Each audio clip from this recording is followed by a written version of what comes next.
Blackstone Audio presents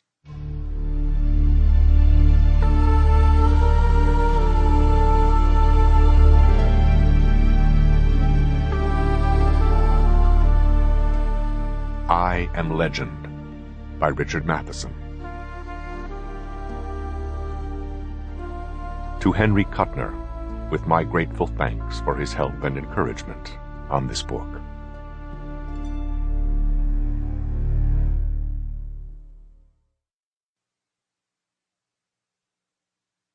Part 1, January 1976. Chapter 1. On those cloudy days, Robert Neville was never sure when sunset came, and sometimes they were in the streets before he could get back. If he had been more analytical, he might have calculated the approximate time of their arrival, but he still used the lifetime habit of judging nightfall by the sky, and on cloudy days that method didn't work. That was why he chose to stay near the house on those days. He walked around the house in the dull gray of afternoon, a cigarette dangling from the corner of his mouth, trailing thread-like smoke over his shoulder.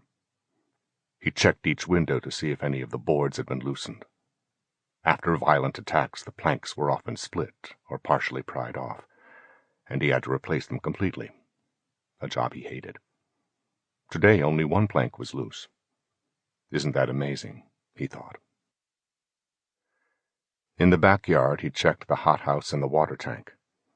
Sometimes the structure around the tank might be weakened, or its rain catchers bent or broken off. Sometimes they would lob rocks over the high fence around the hothouse, and occasionally they would tear through the overhead net, and he'd have to replace panes. Both the tank and the hothouse were undamaged today. He went to the house for a hammer and nails. As he pushed open the front door, he looked at the distorted reflection of himself in the cracked mirror he'd fastened to the door a month ago. In a few days, jagged pieces of the silver-backed glass would start to fall off. Let 'em fall, he thought. It was the last damned mirror he'd put there. It wasn't worth it. He'd put garlic there instead. Garlic always worked.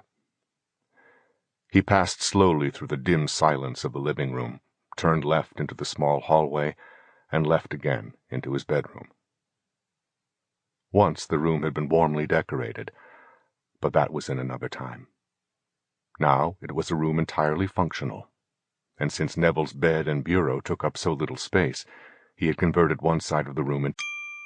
Sample complete. Ready to continue?